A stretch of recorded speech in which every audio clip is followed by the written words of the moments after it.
नमस्कार. आज 15 ऑगस्ट आपला स्वातंत्र्य दिन. तर या स्वातंत्र्य दिनानिमित्त आपण एका खूप महत्त्वाच्या पण जरा गंभीर विषयावर बोलणार आहोत. विषय आहे डॉक्टर बाबासाहेब आंबेडकर यांच्या दृष्टिकोनातून भारतीय लोकशाहीचं भविष्य काय होतं. आणि यासाठी आपण आधार घेतलाय इतिहास संशोधक अमित कुमार शिंगणे यांच्या रिसर्च पेपरचा. मार्गदर्शक आहेत डॉक्टर ओमराज गजबिये. यात आंबेडकरांची भाषणं, मुलाखती, लेख या सगळ्याचा वापर केलाय. तर मग चला जरा खोलात जाऊन बघूया आंबेडकरांना नेमकी कशी लोकशाही अपेक्षित होती आणि भारताच्या भविष्याबद्दल त्यांना काय वाटत होतं. सुरुवात त्यांच्या लोकशाहीच्या संकल्पनेपासून करूया का? म्हणजे त्यांच्यासाठी लोकशाही म्हणजे फक्त निवडणुका नव्हत्या, बरोबर? अगदी बरोबर.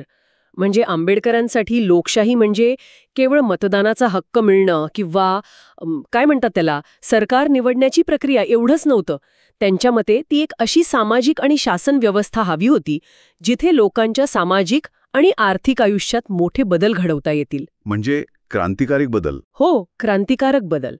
पण महत्वाचं म्हणजे रक्तपात न करता शांततेच्या मार्गाने. अच्छा. आणि म्हणूनच त्यांनी राजकीय लोकशाही इतकंच किंबहुना मला वाटतं जास्तच महत्त्व सामाजिक आणि आर्थिक लोकशाहीला दिलं. म्हणजे समाजात समानता हवी, आर्थिक दरी नको ही अपेक्षा होती त्यांची. नक्कीच. स्वातंत्र्य, समता आणि बंधुता ही त्यांच्या लोकशाहीची त्रिसूत्री होती. आणि त्यांचं स्पष्ट म्हणणं होतं की या तिन्ही गोष्टी एकमेकांपासून वेगळ्या नाही करता येत. यातली एक जरी गोष्ट काढली तरी लोकशाहीचा मूळ उद्देशच संपतो. म्हणजे बघा, बंधुतेशिवाय स्वातंत्र्य आणि समता हे वरवरचे उपचार ठरतील असं ते म्हणायचे. पण मग ही बंधुता आणण्यामध्ये त्यांना आव्हानं दिसत होती भारतात. पहिलं आणि मोठं आव्हान म्हणजे सामाजिक विषमता. आणि याचं मूळ ते जातीव्यवस्थेत बघत होते. हो, अगदी. त्यांचं स्पष्ट मत होतं की जोपर्यंत जात आहे तोपर्यंत समता शक्य नाही. आणि मग सामाजिक लोकशाही येऊच शकत नाही. कारण जातींमुळे काय होतं, समाज विभागलेला राहतो. तो एकसंध होत नाही, बंधुभाव तयारच होत नाही. आपण राजकीयदृष्ट्या एक झालो असू, पण सामाजिक आणि मानसिकदृष्ट्या नाही, ही त्यांची खंत होती. आणि सामाजिक विषमते इतकाच धोका त्यांना आर्थिक विषमतेतही दिसत होता. यावरही त्यांनी खूप विचार मांडलाय, नाही का? अगदी. काही मोजक्या लोकांच्या हातात प्रचंड संपत्ती आणि दुसरीकडे बहुसंख्य जनता गरीब. हे चित्र लोकशाहीसाठी अत्यंत घातक आहे असं त्यांचं म्हणणं होतं. त्यांनी अगदी सुरुवातीला त्यांच्या स्मॉल होल्डिंग्ज इन इंडिया या प्रबंधात पण जमिनीच्या विषम वाटपाचा प्रश्न मांडला होता.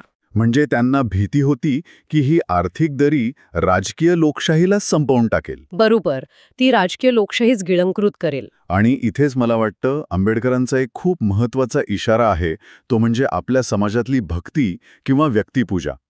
हे तर आजही किती लागू होतं. अगदी अगदी समर्पक मुद्दा आहे हा.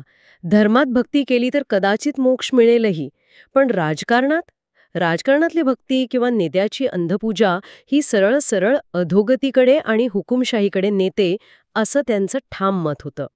त्यांनी जॉन स्टुअर्ट मिलचा दाखला पण दिलाय की नेता कितीही मोठा असला तरी लोकांनी आपलं स्वातंत्र्य कधीच त्याच्या पायाशी वाहू नये. नाहीतर मग संस्था उद्ध्वस्त होतात. हो, म्हणूनच त्यांनी घटनात्मक मार्गांवर इतका भर दिला. म्हणजे स्वातंत्र्य मिळाल्यानंतर ते क्रांती, सत्याग्रह, कायदेभंग हे मार्ग आता गैरलागू आहेत असं म्हणत होते. बरोबर. त्यांचं म्हणणं होतं की सामाजिक आणि आर्थिक उद्दिष्ट साध्य करण्यासाठी आता फक्त आणि फक्त संविधानिक मार्गांचाच अवलंब करायला हवा. तोच योग्य मार्ग आहे. कारण आता आपल्याकडे ते मार्ग उपलब्ध होते जे आधी नव्हते. पण मग इतका विश्वास असूनही आणि घटनात्मक मार्ग उपलब्ध असतानाही त्यांच्या मनात भारताच्या लोकशाहीच्या भवितव्याबद्दल काहीशा शंका होत्या. हे जरा विचार करायला लावणार आहे. त्यांनी 1953 मध्ये बीबीसीला मुलाखत दिली होती आणि 1956 मध्ये व्हॉइस ऑफ अमेरिकावर भाषण दिलं होतं. त्यात त्यांनी ही चिंता व्यक्त केली होती. असं का वाटत होतं त्यांना? याचं मुख्य कारण असं आहे की त्यांना वाटत होतं की भारतातली जी समाजव्यवस्था आहे, जी विषमतेवर आधारलेली आहे, ती आपण स्वीकारलेल्या संसदीय लोकशाहीशी जुळणारी नाहीये.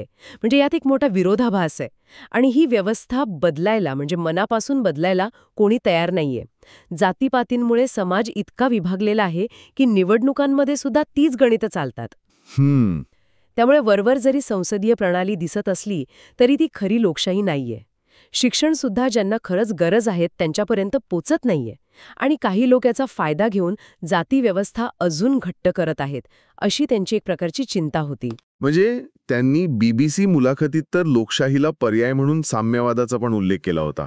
तो याच चिंतेतून आला होता का? हो, त्यांनी तुलना केली होती. अमेरिकेत दरडोई उत्पन्न जास्त आहे, तिथे कदाचित साम्यवाद येणार नाही. पण भारतात, इथे लोकांकडे जमीन नाही, उत्पादन साधनांची मालकी नाही. हे प्रश्न जर लोकशाही मार्गाने सुटले नाहीत आणि विषमता वाढतच राहिली, तर लोक ही व्यवस्था उलथावून टाकू शकतात. त्यांना अशी भीती होती की हे प्रश्न सध्याच्या शासन व्यवस्थेला कदाचित सोडवता येणार नाहीत आणि ती कोसळेल. आणि मग ते गाजलेलं विधान 1955 मध्ये राज्यसभेतलं, की घटनेमुळे अन्याय होत असेल तर मी ती जाळून टाकेन. याचा नेमका संदर्भ काय घ्यायचा? अनेकदा यावर चर्चा होते. हो, बरोबर. याचा संदर्भ समजून घेणं खरंच खूप महत्वाचं आहे. हे विधान त्यांनी 4थ्या घटना दुरुस्ती विधेयकावर बोलताना केलं होतं आणि ते अल्पसंख्याकांच्या हक्कांच्या संदर्भात बोलत होते. त्यांचा मुद्दा काय होता की राज्यघटना कितीही चांगली असली तरी ती राबवणारे लोक कसे आहेत हे महत्वाचं आहे. ते जर पक्षपाती असतील किंवा तिच्या अंमलबजावणीमुळे समाजातील एखाद्या घटकावर, विशेषतः अल्पसंख्याकांवर अन्याय होत असेल तर ती घटना कुचकामी ठरते. त्यांनी उदाहरण दिलं की सुंदर मंदिर बांधलं पण त्यात देव यायच्याऐवजी राक्षस येऊन बसला तर ते मंदिर पाडून टाकलेलंच बरं. अच्छा, म्हणजे घटनेची अंमलबजावणी योग्य प्रकारे होणं सर्वात महत्वाचं आहे. अगदी. अंमलबजावणी निष्पक्षपातीपणे व्हायला हवी. घटना तयार करणाऱ्यांपेक्षा ती राबवणारे कसे आहेत हे जास्त महत्वाचं ठरतं. तर मग या सगळ्या चर्चेतून हे स्पष्ट होते की डॉक्टर आंबेडकरांचा लोकशाहीवर अढळ विश्वास होता, पण ती फक्त राजकीय नसावी, ती सामाजिक आणि आर्थिक समतेवर आधारलेली असावी, ही त्यांची तळमळ होती. हो, आणि त्यांनी भारतीय समाजातली जातीव्यवस्था आणि आर्थिक विषमता हे लोकशाही समोरचे सगळ्यात मोठे अडथळे मानले. यावर जर मात केली नाही तर आपली लोकशाही फक्त नावापुरतीच राहील आणि ती टिकणार नाही, ही भीती त्यांना वाटत होती.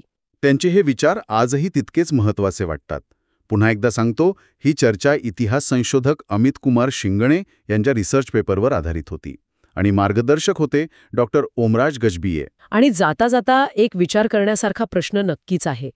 आज स्वातंत्र्याच्या इतक्या वर्षानंतर आंबेडकरांनी ज्या सामाजिक आणि आर्थिक समस्यांवर बोट ठेवलं होतं, त्यांचं काय झालंय?